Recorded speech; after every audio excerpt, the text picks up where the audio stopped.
I challenge all of your listeners, join me in dreaming very big right now for yourself and your country, what you want to build, what you want to leave behind, the seeds of change, the seeds of hope you want to plant now. Because I promise you, there is a future of freedom. There is a future where there's a historical record of what we're all living today. And there is going to be the judgment of history where people look back, where your grandchildren are going to ask, what did you do in those moments? Who were you?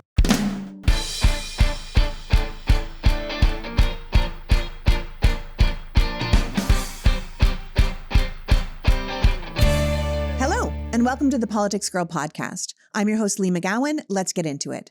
Today, I am joined by Andrea Chalupa, a Brooklyn-based journalist, author, and filmmaker, who is also the host and producer of the Webby Award honoree podcast, Gaslit Nation.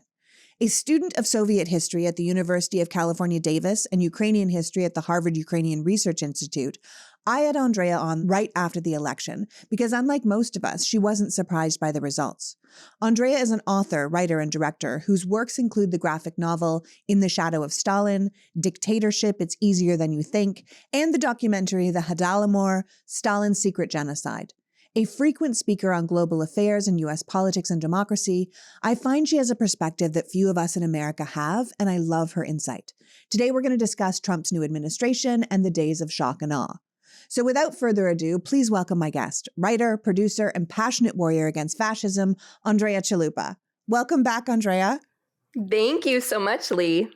Well, thank you for coming. I wanted to have you on at the beginning of this new administration because despite the fact that you were born in America, you are the child of immigrants who were born in European displaced person camps after World War II. You are American, but you're also Ukrainian and an expert on Russia and U.S. politics and democracy. But you have this incredibly strong perspective on a country and how it functions under authoritarian rules and under dictatorship. So I have to ask you, what do you think? Because we are a week into this presidency and Trump's already trying to suspend the Constitution to end birthright citizenship. He's signing executive orders to rule people he doesn't like don't exist. He's pardoned all his supporters of their crimes, from the January 6th insurrectionists, no matter how violent, to the drug-dealing hitman son of a major libertarian leader, to super violent, unhinged anti-abortion activists. And it's all happening pretty fast. So what are your thoughts at the first weekend? I think that all of us have to find a way collectively, individually, to grieve what's happening to our country because it's incredibly scary and it's just the beginning. And I think one of the most liberating things you can do for yourself is accept the fact that fascism is here. This is very much going to be a dictatorship. The checks and balances that were supposed to protect us all failed. The norms that Merrick Garland clung on to were essentially elite criminal impunity, which, he wasted 2 years in appointing a special prosecutor, for instance. So the people in charge who were supposed to be the final wall against the flood of Russian-backed MAGA domestic terrorism acted like business as usual. They clung to a status quo that was corrupt from the inside and deeply broken. And now here we are. And they depended on the American people to process all of this information, all of the news, like what we saw on live TV with Trump inciting a violent attempted overthrow of our democracy on January 6th, leading to several deaths, including of several police officers. All of that we saw in our eyes and ears, all the information that we had access to, the trials that they breathlessly covered, the institutions like the DOJ left it to the American people as the final wall of defense against this. And how are we supposed to protect ourselves in an age of rampant disinformation driven by the social media giants that had front row seats at the inauguration, as well as Jim Crow coming back with voter ID laws and polling places being shut down on college campuses, and on the list goes. And then Trump himself said that Elon Musk did something with the vote tallies in Pennsylvania, that wonder kid, Elon Musk. And it's like, we all have questions about that. and so I think everyone will do themselves a huge favor and just not expecting some savior to step forward, something to block him, and just accept that yes, this is dictatorship. This is fascism. It's here. It's now. And now what can you do to protect yourself. The most important thing you can do, number one, have a daily practice that connects you with something larger in the world, whether that's spirituality, whether that is nature, taking a nature walk, breathing in nature, saying good morning to the sun, thanking the sun, a gratitude journal. Have a daily practice that connects you to your true inner being, your inner light, your inner force that is unstoppable, that was put on this earth for this moment for a reason. Connect to that on a daily practice that you hold as sacred, because that is going to carry you through and helping you stay grounded, because their chaos is part of the strategy of how they're trying to steamroll what's left of our democracy. So if you stay strong, if you stay grounded, if you find your inner peace and cultivate it with little small daily practices, that is going to pay back big time. And you will find your superhero strength doing that. I could not have made it this far without my own. And so I strongly recommend that. That's where your humanity comes from. That's where it shines forth. And I study people that resist authoritarianism, and they all have that to some degree. They all have that. I want to say I've been looking a lot at Joan of Arc. She's one of my historical mentors. And if you don't have a historical mentor, get one.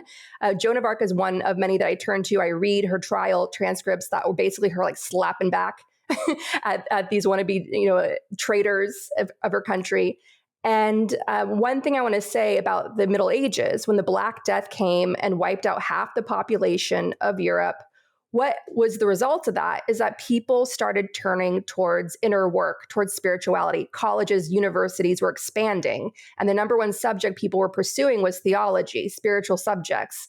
And you saw an increase of women as well of being spiritual leaders. So what I'm telling you now, there has to be this larger force that we all depend on. And as the child of Ukrainian immigrants, I'm very blessed that my grandfather, who was born and raised in Donbass, a part of Ukraine that's been under occupation for the last 10 years by Russia. He was born in Donbass, Eastern Ukraine, speaking Ukrainian, thinking in Ukrainian. And all of that changed when Stalin came along and engineered a famine that mass murdered millions, and then over time replaced that area with Russians. And now it's Russian speaking. And that's why Putin, one of the justifications Putin had for invading there first. But my grandfather, he left a memoir of what his life was like under Stalin. And all the events that he lived through were basically captured in George Orwell's Animal Farm, witnessing the Russian Revolution as a small boy, going through the Holodomor, the terror famine as a young man, being arrested and tortured as a young father with an infant son during Stalin's purges. And one of the most remarkable moments that he writes in his memoir is how he had committed, after surviving just the kind of torture you see being done by Russians against Ukrainians today under captivity, that kind of torture, like hung up by his arms, beaten, hanging there, being beaten. He wrote in his memoir that he had committed to giving the devils his body, but God would have his soul. And when he was sentenced to death row, like he was praying, and a former communist official on death row with him tapped him on the shoulder and said, "Could you teach me how to pray? I forgot." And so my grandfather spent what he thought were his final moments teaching this man to pray. And then when he stood before the tribunal that was going to sentence him to death, they instead sentenced him to the gulag, and he just stared back at them like perfectly calm. He's like, "All right." And they looked at him very petty, and they're like, "Oh, you're happy about that? You're fine going to the gulag? We're going to free you instead." And that's how he got released from prison. Just the absurdity of that, that razor thin story of survival. And so what I'm telling you is that the only way through these times is to embrace your inner strength, cultivate your inner strength. And that is going to give you the superpower, the empathy that you need because in an age of cruelty, empathy becomes a beautiful act of rebellion. Yeah, it does, for sure. I think we need to remember what you said earlier before, that the speed and excess of what this group is doing is the point. It is designed to overwhelm us. It's designed to shut us down, but it's also weird. Like, I find it weird. I mean, like, here's the thing. I thought that this fire hose of bad things, which I expected all of this. Like, there's no part of this that I'm like, what? Like, I'm like, yeah, I mean, yeah, that's what they said they were going to do, and they're doing it, right? Like, but I thought it would be completely overwhelming, but I'm almost having the opposite reaction. Like, it's too much to take in, so I'm kind of numb. And in many ways, that's made me capable of thinking straight. Like, I'm like, these people are nuts, right? Like, and I just need to make sure enough other people recognize that fact and then fight back. Because some of the things that are coming up with, I'm like, are you kidding me? Like, that, people are upset right now because there's a congressman who has now, filed a law that Donald Trump can run for a third term. And like, there's no part of me that feels outraged by that. I feel like, of course, like, of course, like this is classic playbook stuff. So I think it's really interesting that it's kind of like, yep. And I think if you weren't paying attention, this might feel just overwhelming and shocking. But I want people to know that those of us who were, it feels much more like, yeah, this is what they're doing. And we just need to be aware of it and kind of move forward. Absolutely, 1,000,000,000%. It's self-reliance time. Nobody is going to step forward and save us. I really hope that, obviously there's wonderful grassroots organizations. There's Amanda Littman's Run for Something. There's the States Project. Indivisible. Black Voters Matter. Emily's List. Yeah. All of those grassroots organizations, they are partner groups. They still matter. Do not spend the next 2 years in suspense, waiting to see if we still have free and fair elections come the midterms, come 2028. Start building something now. And what you need to, it's self-reliance time. So you need to know for yourself, how do you know about recalls of dangerous products? How do you know about toxic spills where you live? How do you know about food recalls and food safety where you live? How are you going to be more self-reliant? Grow your own food. I know that sounds so prepper, but what they are proposing and everything that they're shutting down in terms of urgently needed communication with the public is a sign of what's ahead. And if those of you don't know what Andrea is talking about, currently the government has ruled that health agencies and food agencies are not allowed to be telling us information they have on diseases, on what's coming, on food that needs to be recalled, on drugs that need to be recalled. They have to pass it through the administration before they can speak to us. Yes, exactly. And so for weeks now, I've been collecting practical hand-holding resources on how to meet this moment, how to protect yourself and your family, where you should be spending your time and how, books to read, to light your soul on fire, to own your inner power. And I'm putting that all together in a brand new action guide on gaslitnationpod.com, available to you. It's all there. So accept that this is it, America. This is the moment that we've all been training for. A dictatorship, Project 2025. It's here. We tried to stop it. We didn't have enough institutional support, and now we're here. I want to also brace everyone for the fact that as bad as you expect it to be, it's going to be a lot worse. Trump is inviting the Saudis, a murderous millennial, MBS, right, who killed a Washington Post writer, Jamal Khashoggi, for speaking out against his regime. And so with Trump inviting the Saudis in, that means the Saudis have access to all sorts of intelligence, which means their dissidents are not safe. And any groups that the Saudis are aligned with, like Russia, their dissidents are not safe either. And so that's going to really obviously, clearly, among other things, strain intelligence operations between the United States and our NATO partners and other allies around the world, because then their dissidents are not going to be safe. Peter Thiel, one of the fascist Silicon Valley PayPal mafia guys, his Palantir maps criminal networks, and it could also be used to map activist networks. And that was put into the DOJ under the first Trump administration. A prosecutor at the DOJ told me that they depend on Palantir now. That's thanks to Trump. And so we need to unite collectively and have conversations in our resilience groups, meaning our groups of friends that we know, love, and trust, who also see what's happening and are ready to meet this moment. We need to have sincere conversations collectively with the institutions that are still doing good work about how to protect ourselves from the AI prison that is coming. We need to pull the plug on AI. The US government is the greatest threat to our civil liberties right now. And the Atlantic Charter that was supposed to keep the values of democracy and global cooperation and alliances safe since FDR and Churchill met during World War II, that's gone now. Trump is deliberately killing it in order to entrench himself as a dictator, enrich himself, and sell off America to the highest bidder. Well, that's a cheery thought, Andrea. Thanks for that. That's horrifying. I'm already horrified by AI, and we're definitely going to have to do an entire AI series on this show because I don't think people realize how fast it's moving. But can we back up a little bit and talk about who's really in charge here? Like you mentioned about the front row of the inauguration, right? With all the billionaire tech bros and their now proximity to power. You're talking about Peter Thiel. We watched Elon Sig Heil from the stage, and then we watched the right-wing media with an assist from legacy media try and gaslight us into thinking we didn't see what we saw. We're seeing policy after policy and executive order after executive order coming directly from the Heritage Foundation's Project 2025 after Trump swore up and down that he had nothing to do with it. It would never be policy in America. So who do you think is really running this show? Because I know the bottom line is Trump thinks he's running it and Trump will get what Trump wants and people are tripping over themselves to curry favor with him. But it also feels like there's a lot of other people who are really doing the work.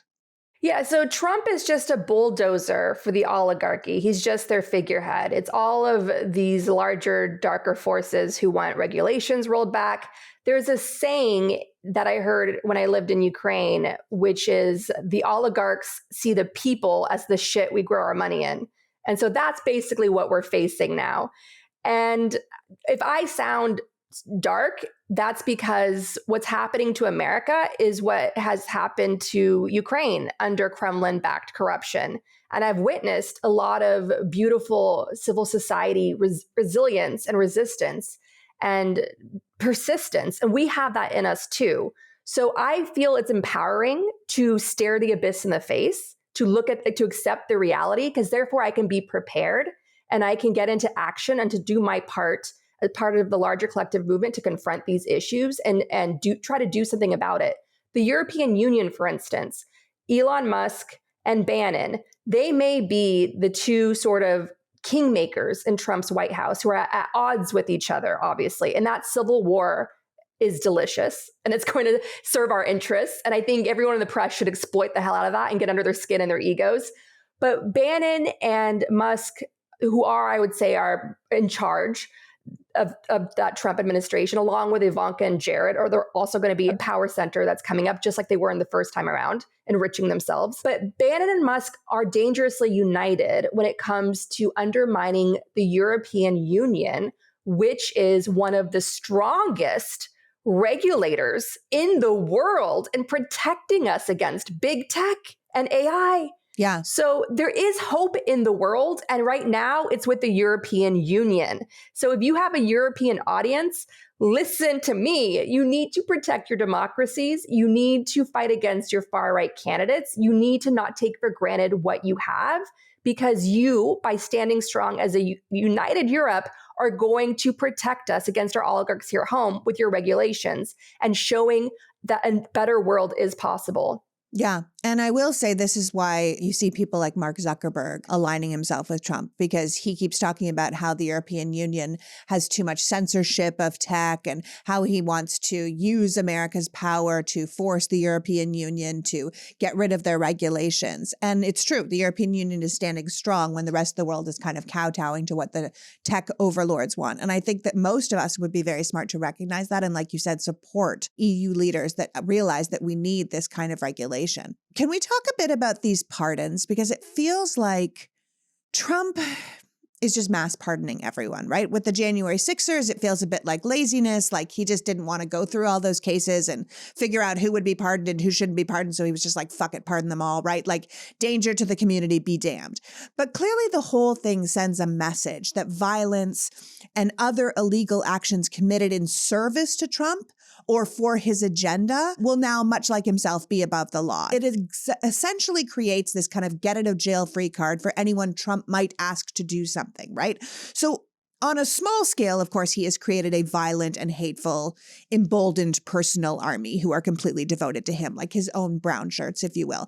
But it also set a precedence for anyone in the future. And one of the things that people kept saying, I think that to make themselves feel better after the Supreme Court made the president above the law, was that no one else is above the law, right? Like Trump could be above the law, but like everyone else is beholden to the law. And I think what we're seeing now is no, you gave a criminal the power of the pardon. So if anyone does something to break the law because he asked them to, he can just pardon them, right? So unless they commit it at the state level, it seems like everybody is free to do what they want as long as they're working for dear leader.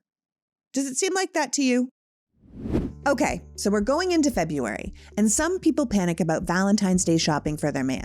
You might want to get something he'll look cute in, but also something he will actually want to wear. Lately, it seems like all guys are in jogging pants all the time, and that's not a great look for date night, which is why I'm happy to tell you about Public Rec. You might remember me talking about how I bought my dad their best-selling Daymaker pants and polo for Christmas, and honestly, he still can't stop talking about how comfortable the pants are. I actually got my husband a pair, and he said they felt so comfortable. They were like sweatpants, but they look great on a golf course or casually going to dinner. Sean also said they felt luxurious. That's the word he used, like they were expensive and had been made well. And my dad really cannot stop going on about them. So if you have an older man in your life who just wants to be wearing soft pants at this point, you might want to get him a bunch of these. Plus, usually when you order comfortable pants, you only get to pick from small, medium, or large. But with Public Rec, you get to select the exact width and length for the man in your life, whether he's a 30 by 32 or a 44 by 36. You can find your perfect fitting pants. And from navy to dark olive to stone gray, you're going to be sure to find the right color for the man that you love. So maybe your hunt for the perfect Valentine's Day gift is over. For a limited time, our listeners get 20% off when you use the code PoliticsGirl at checkout. That's 20% off with the code PoliticsGirl at publicrec.com. After you purchase, they're going to ask you where you heard about them, and as always, please support the show and tell them we sent you. That's publicrec.com. Happy gifting! So on the comments for the Mark Elias podcast, which if you haven't listened to it, I would highly recommend you go back and check out, someone wrote, "I know this has nothing to do with this episode, but I just wanted to tell you how much I love laundry sauce. Thanks for telling me about it." And I laughed because I talk about laundry sauce a lot because they're a sponsor, but also because they really just kick ass as laundry pods. They're very sophisticated, high quality scents, and our family genuinely loves these laundry pods. And I was kind of psyched that someone who had tried it out did too. Like, listen.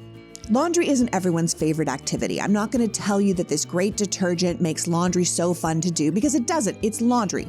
But laundry sauce does kind of elevate the experience a bit. Their laundry pods are 4 times more concentrated, so they have more cleaning power per ounce than typical detergents, but they also smell incredible without being too heavily scented, which is a fine line to walk.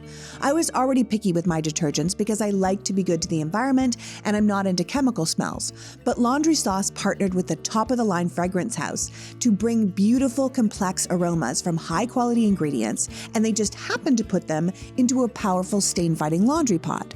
We actually just ordered more scents because we wanted to see how the other ones smelled, and honestly, they are all good. Plus, their boxes are so cute and high-end and glamorous, if, laundry can be glamorous. So if you want to try laundry sauce for yourself, for a limited time, our listeners will get 20% off their entire order when they use the code PoliticsGirl20 at laundrysauce.com. That's 20% off your order at laundrysauce.com with the promo code PoliticsGirl20. And after you purchase, they'll ask you where you heard about them. And as always, please support the show and tell them that we sent you. Smell good, look good, feel good with laundry sauce. Everybody is free to do what they want as long as they're working for dear leader. Does it seem like that to you? 100%. And there's no bottom to it and no one is safe. So if people think they're going to get through these years by being white, privileged, better off than most, it comes for you. Authoritarianism comes for you eventually, because if you allow immigrants to get rounded up by ICE, and again, on the Gaslit Nation Action Guide, we have advice on what to do if you spot this in your neighborhood, how you can be a good ally. And so what you have to understand is dictatorships are consolidating sadists. They're bringing together all the sadists, all the criminals. And so the best thing that the good men and women in law enforcement, including prosecutors, can do is get these J6 criminals off the street for other related crimes. I mean, that's already happened. One was rearrested. Another had been found for child abuse, like child sexual assault. So once a criminal with these guys, like they're committed domestic terrorists. So keep an eye on them. That's what the law enforcement has to do. There's solutions to these problems. Like there's ways to still curb his abuse. Yeah, no, I'm glad to hear that. I mean, it's the excessive of it. Like, it's not just the day sixers. Like, I really have a problem with this founder of the Silk Road being set free. He was in jail for, a double life sentence. He was convicted of running an underground online marketplace used by thousands of drug dealers to sell illegal drugs using Bitcoin. Trump literally spent a huge part of the campaign talking about the dangers of fentanyl and these drug dealers bringing in drugs at our border and poisoning our children. And then he just pardoned a man who created the platform to sell drugs to kids because his mom was a big supporter of Trump, right? And Trump went from death penalty for drug dealers to let this guy free because his mom is a fan. And I feel like it's kind of that old dictator playbook. Like I think of the Peruvian general Benavides saying, for my friends, everything, and for my enemies, the law. And I feel like, what are we supposed to do if we no longer have a rule of law? How do we manage that? Because it makes the world feel upside down to me. It sounds a lot like what happens in Russia, right? Where the leader and those who support the leader can literally do anything, right? They can murder people, they can traffic people, they can steal, they can sell drugs, but they will get away with it because they're connected to the government somehow. Am I wrong in thinking that? That is dictatorship 101. It's arbitrary. And what you're experiencing is called gaslighting. And so the first thing that we all have to do look, it's really hard to be up against an enemy that's so shameless. Yeah. You cannot shame these people. It's the shamelessness that overwhelms you. So that feeling you described is just like, they're just shameless. And so the way around that is to still hold on to, confronting the law enforcement, do your job, still confronting the Constitution, still confronting lawmakers, and to, again, build your resilience groups in your communities to be on high alert and keep yourselves safe, because we're just in the early days. And the best thing you can do for yourself and your community is adopt an issue. You can't do it all. You will emotionally exhaust yourself and deplete your finite resources. Adopt one single issue on how you plan to keep yourself and your community safe, and own that issue. Be an expert on that issue. Get Google alerts on that issue. Buy books related to that issue. You're an expert now in that issue. And whether that's immigration, the environment, a specific part of keeping the environment safe, trans rights, gay marriage, whatever it is, like a vulnerable issue that's coming up, abortion healthcare, just contribute by becoming a new expert on the front line in being alert and being on guard and springing to action when needed on that one issue. You cannot do it all. You need to find your lane and stay in your lane, and that is where you're going to soar. And again, commit to building something in this time.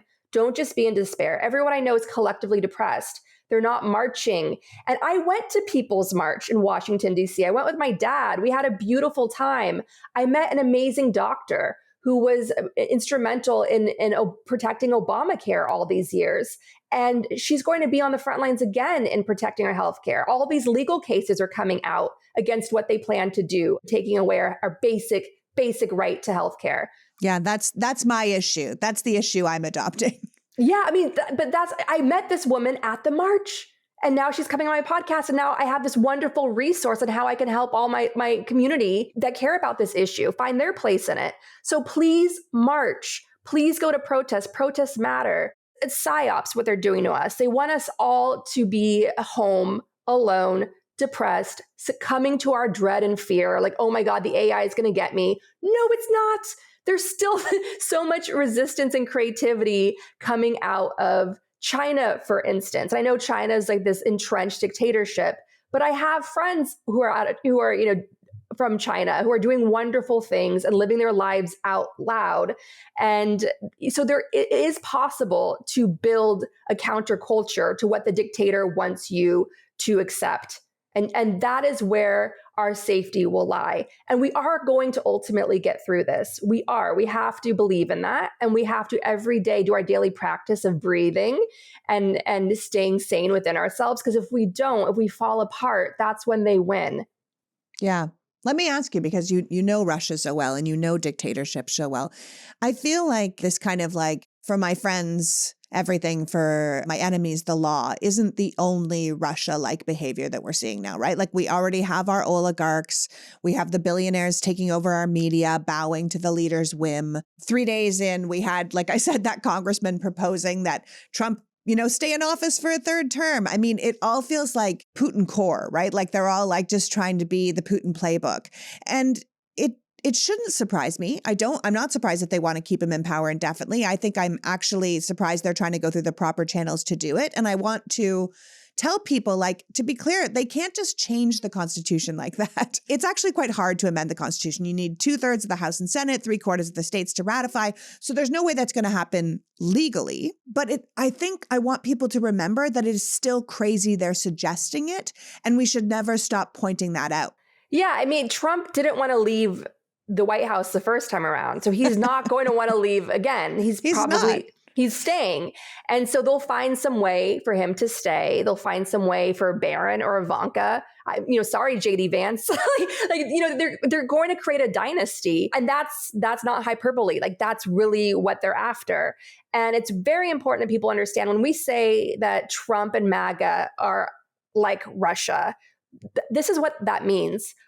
Russians that support Putin, because all dictators have a base. Russians that glorify Putin, see Putin as their protector, their savior, just like the MAGA cult sees Trump. It's an enslaved mentality. It's an enslaved mentality.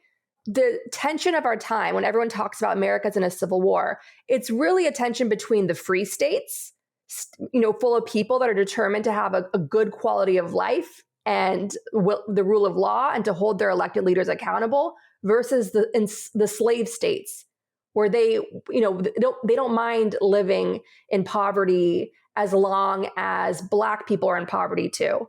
And it's very much a slave mentality. That's what people have to understand. The end game here is for Trump and his family, his inner circle, to be the elites, the royalty, looking down on everyone else, including their own followers. That is what Putin built in Russia. I'll give you an example of that.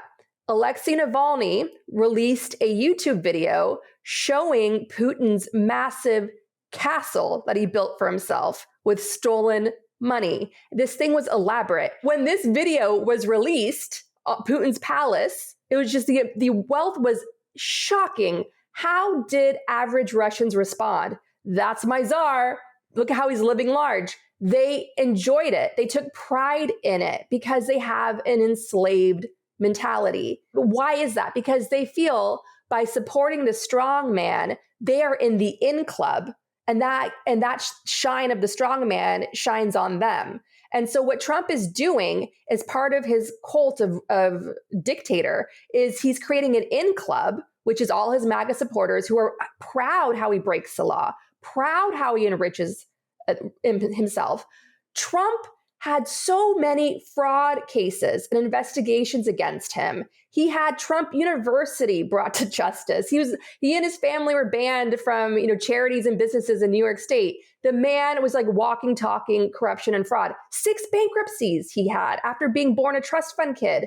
And yet, when he released a meme coin, all of his cult supporters overlooked that, refused to believe the investigative reporting, and threw hundreds of thousands of dollars, some of them, at Trump, buying up that meme coin, which he then dumped, and it became worthless. So some hardcore Trump supporters were out like 200 grand they lost on that meme coin pump and dump scheme, which Melania did as well with her own meme coin. And they don't care because that's their king. That's his right. And so I'm telling you, we're entering a time now of slavery versus freedom. Slavery versus freedom. And that's what a cult has. People in a cult will hurt themselves if it makes the cult leader happy. And that's how he's groomed Americans to be. And that's how Putin and the KGB dictatorship that brought him to power have groomed Russians to be. Wow. That's crazy. I mean, you've seen this before, obviously, then. Like, so what do you think is going to happen to states like California and Illinois, where the leaders there are clearly not going to toe the line, which honestly, according to our constitutional rule of law, they shouldn't have to. Trump is clearly chomping at the bit to punish Gavin Newsom, who is everything he is not. And he's going to punish all of California, particularly Los Angeles, to do it. And we're seeing this play out by Republicans in Congress who are already demanding California meet all these requirements before they get disaster relief. That was something that's never happened to any state before. So what do you think we're going to be seeing with these blue states or these free states? So I love my coffee, but some people don't. Some people are super sensitive to caffeine and end up feeling jittery and off for the rest of the day if they have one, which is why I'm telling you about Mud Water. Mud Water is a fantastic coffee alternative made with a blend of organic functional mushrooms that keep you sharp and energized without the caffeine crash that people get from coffee. Or, God forbid, those energy drinks. Mud Water's got ingredients like lion's mane, which supports focus and mental clarity, reishi, which keeps you calm and balanced. There's also chaga for its antioxidant benefits, and cordyceps, which boosts energy and stamina, which is very helpful on long work days.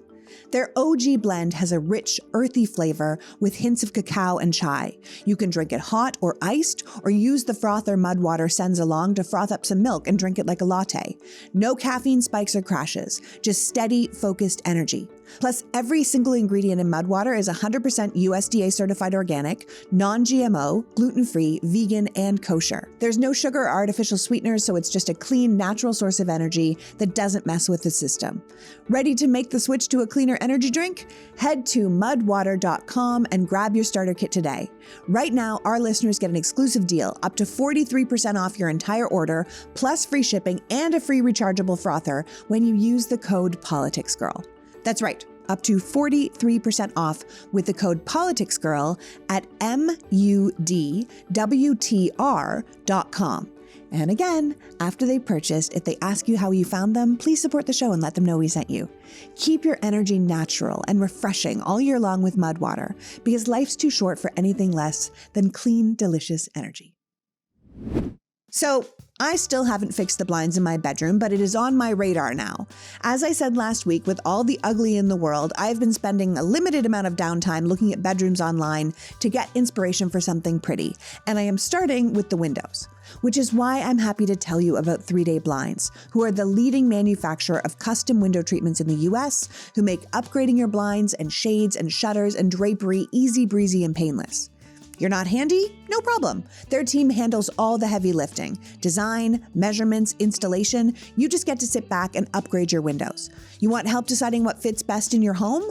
Their professional design consultants, each with over 10 plus years of experience, will guide you to the perfect solution from the comfort of your home. Plus, they will give you a free, no obligation quote that same day. Right now, you can get a buy one, get one 50% off deal on custom window treatments. So whether you're looking for modern, motorized blinds that sync with your smart home, or chic Roman shades that tie a room together, or you just want to upgrade to something a little better than you chose, like me, 20 years ago, 3-Day Blinds has thousands of options for every style and budget. Right now, get quality window treatments that fit your budget with 3-Day Blinds by heading to 3dayblinds.com/politicsgirl for their buy one, get one 50% off deal on custom blinds, shades, shutters, and drapery. For a free, no charge, no obligation consultation, just head to 3dayblinds.com/politicsgirl. And one last time, that's buy one, get one 50% off when you head to the number 3, DAY, blinds.com/politicsgirl. What do you think we're going to be seeing with these blue states or these free states? Well, all of the free states, and that's what we should call them now, they're free states. Their leaders are basically seen as threats to Trump, right? Because just like Ukraine presents an alternative to Russians on how much better life can be, the average quality of life in Ukraine was much higher than in Russia. And so therefore, Russia had to invade Ukraine, punish Ukraine, or else Russians would want that at home and overthrow their czar. So all of these free states where quality of life is just naturally higher, we have, a more educated working class, more money, more investment, higher taxes, because we put that money into roads and schools and hospitals. And so the quality of life is great compared to Louisiana and Mississippi, Republican hostage states, slave states. Free states, they're threats to Trump because they present an alternative of how America could be, how people could live. And plus, their charismatic leaders are seen as political opponents to Trump. So I'm not surprised by some of the reporting that there are arson fires that are contributing to the disaster in Southern California. I'm not surprised by that at all. I'm sure there was some domestic terrorist MAGA supporter that contributed to that. I wouldn't be surprised, right? Yeah, no, there's a number of fires that have been set by people for sure. They're trying to undermine Gavin Newsom because Trump sees Gavin Newsom as the one most likely to run against him and challenge him. So Gavin Newsom has to be smart. He has to unite the people of California they're the sixth strongest economy in the world. They have the might to do this, to rebuild as much as they can, independent of the federal government, keep the people of California strong and happy, and hold the federal government, Trump's regime, accountable for not following proper protocol and basic empathy. And I don't want to see the United States fall apart. I don't want to see that. The Russians would love that. They would, the apartheid South African tech bros like David Sachs and Elon Musk would love that because they would see it as revenge for the Soviet Union collapsing. They'd see it as revenge for apartheid finally being brought to justice. And so they want to see America fail and they want to see us break apart. But at a certain time, the free states, they have to hold the line. They have to hold the line and use everything they have at their disposal. And I'm not saying let's have Brexit-style referendums for California and New York to Brexit out of here, because the reality is we have some really deep pockets in these states. The reality is that on Long Island during America First, the first time around in the 1930s, there was a Nazi youth camp, right? So all states have mixes, right, of purple.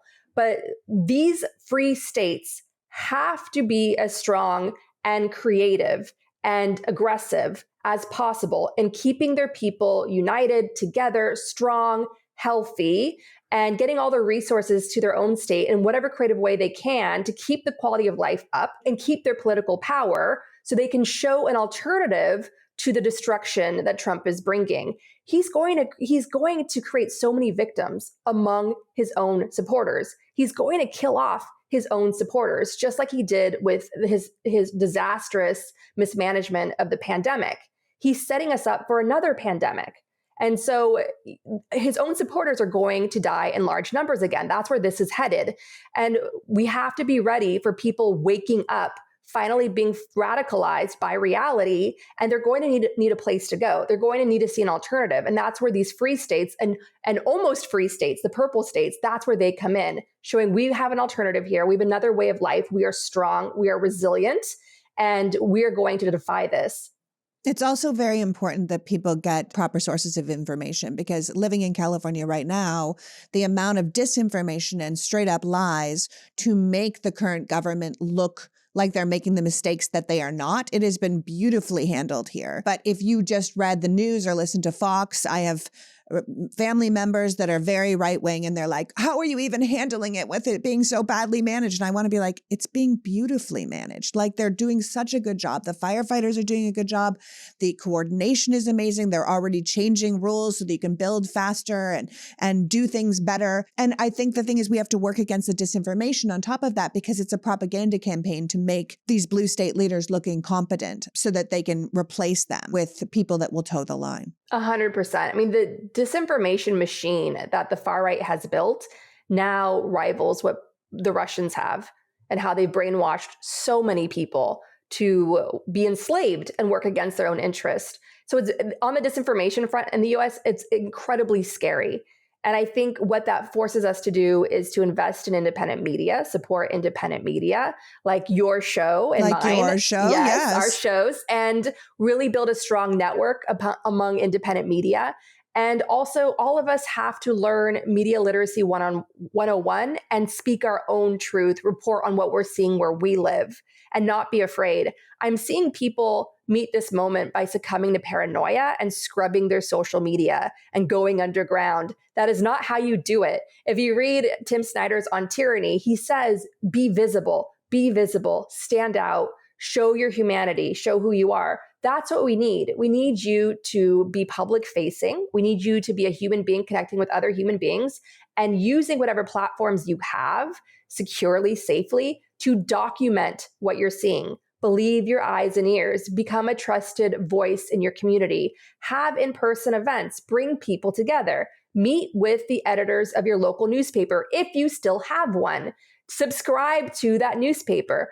Build your own media. This is what Ukrainians did. Ukraine is known for having one of the strongest civil societies in the world because they've gone through censorship. Their leaders have been killed, beaten, tortured, and they still keep going because they build. They build their own organizations, they build their own news networks, and that is why the country has survived so long. And that's what we need to do now. We need to build our own media, our own films, our own books, our own resources, our own communities. It's on us now. No one is coming to save us but us. Yeah. And I think we have to remember, as much as they're trying to speed this process along, I know that there's federal employees that are receiving emails telling them to turn in their, coworkers if they're still using DEI practices or they think they might have been hired for DEI reasons.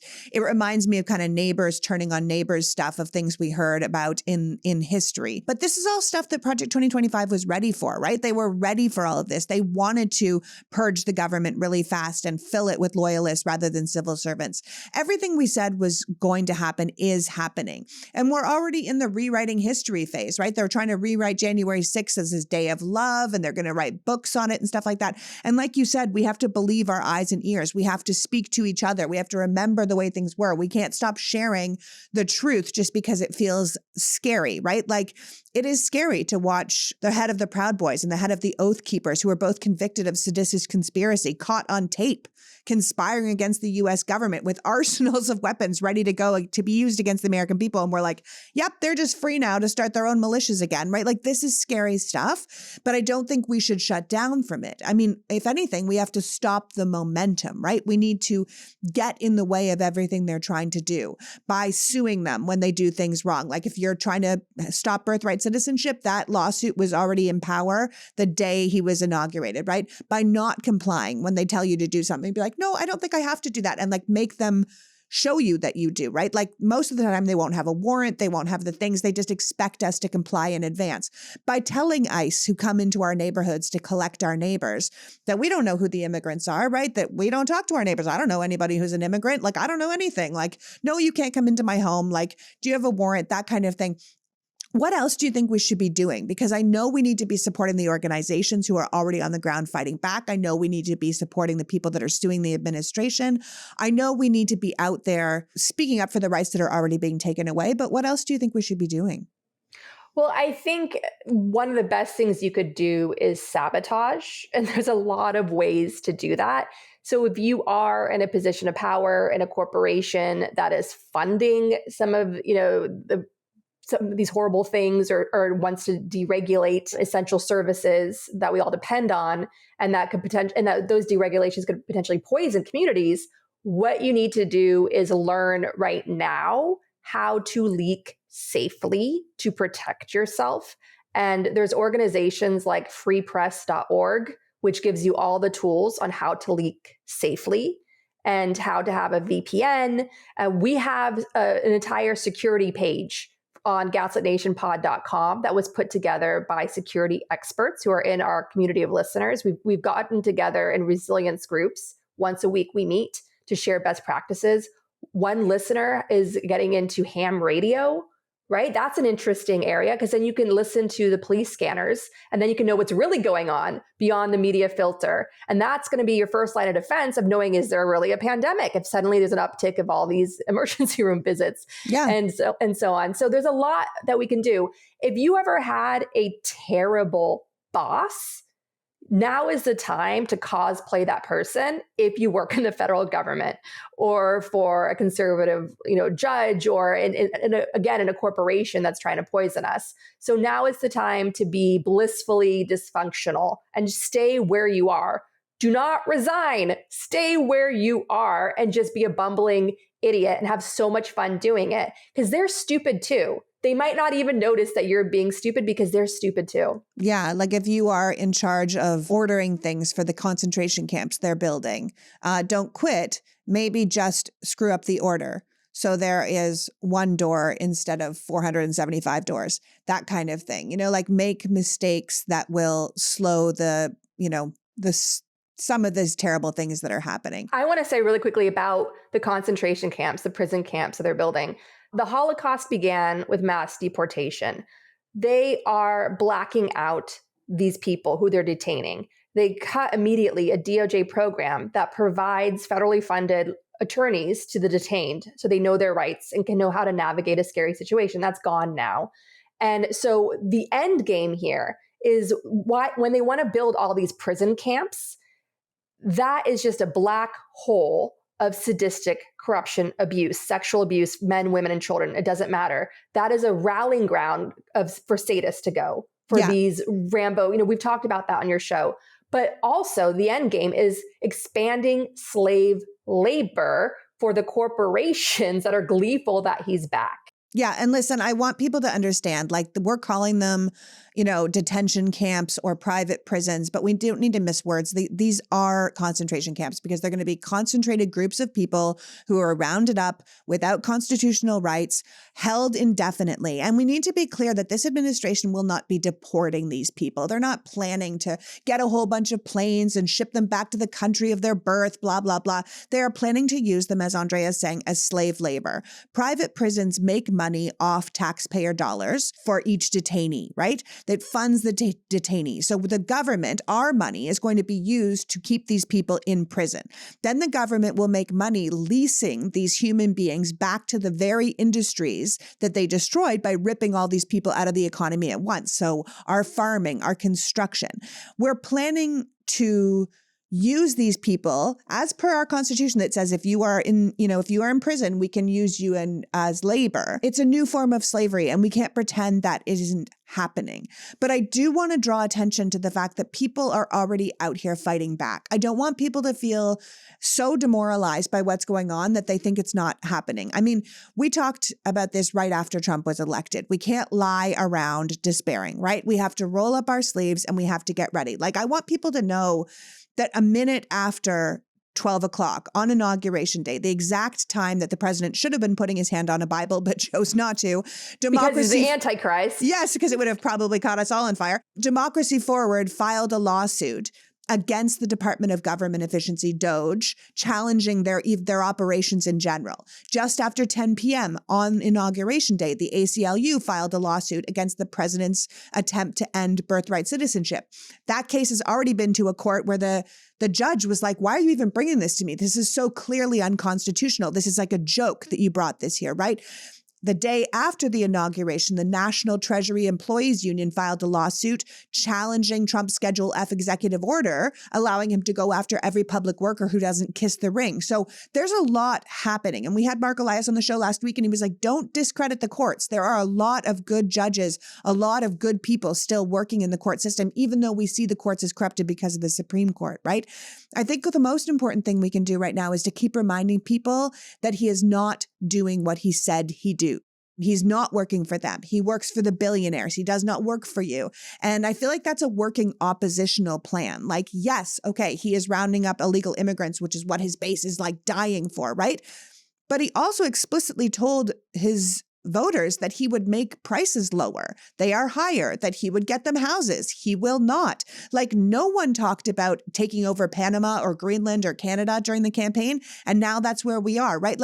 The Gulf of America is not going to bring egg prices down. And I think we have to keep hammering that home, right? Because I think people are going to be upset that they're not getting what they want, and we should make them even more upset. Yeah, absolutely. Without question. There was a young woman Trump supporter online who was cheering all of these immigrants being kicked out of the country. And she was saying, great, now you can put that money into the VA. I hate my healthcare at the VA. What did Trump do? He froze any hiring at the VA, making a crisis there worse. And he's making moves to force so the VA offers better healthcare than a private plan. And so it looks like Trump is going to get rid of the VA health plan or force more veterans to be on more expensive, lower quality private health plans. And so these people, the Trump supporters, screwed themselves, and they're going to wake up to this fact. And he has a base that he conditioned for violence. That's not a base you don't want to destroy these people's lives because you've taught them that violence is okay and that violence is the solution. So while we have these next 2 years before the midterms, and I do believe we're going to have elections in 2 years, I think it's going to be very tight. I think they've got a lot working for them, as we've already seen. But the elections do matter in 2 years. And in 2 years, reality is going to hit the fan for Trump voters, and we're going to see where they are. And when they start realizing how much he's screwed them over, he's going to be dangerous because he's going to feel cornered and he's going to start becoming frantic and panicked. And that's when he's going to align himself, surround himself in a deeper moat of criminals, even more than he has been. A corner dog fights back viciously. Again, I challenge all of your listeners, join me in dreaming very big right now for yourself and your country, what you want to build, what you want to leave behind, the seeds of change, the seeds of hope you want to plant now. Because I promise you, there is a future of freedom. There is a future where there's a historical record of what we're all living today. And there is going to be the judgment of history where people look back, where your grandchildren are going to ask, what did you do in those moments? Who were you? And I've studied the French resistance. And I'm telling you, it was full of regular men and women who did not know they had that in them. And they did. And they showed up for each other. And that is what we're going to do now. So in an age of cruelty, empathy is what we all need to shine bright right now. Empathy is the ultimate act of rebellion. So hold on to your humanity, know who you are. And by doing that, you're not just freeing your own mind, you're freeing so many other minds out there. And you're giving the people around you permission to be brave. You're giving the people around you permission to speak out and do something of value. And that's what we need right now. Dream big for yourself, dream big for your country. No, it is not over. They are cowards, they are cruel, they are dumb, and ultimately we're going to prevail. From your mouth to the universe's ears. I want to thank you for joining us today, Andrea. I always love your perspective. You are very unflappable, which I think is very important these days. Please tell people how to follow your work moving forward so they can follow what you're doing.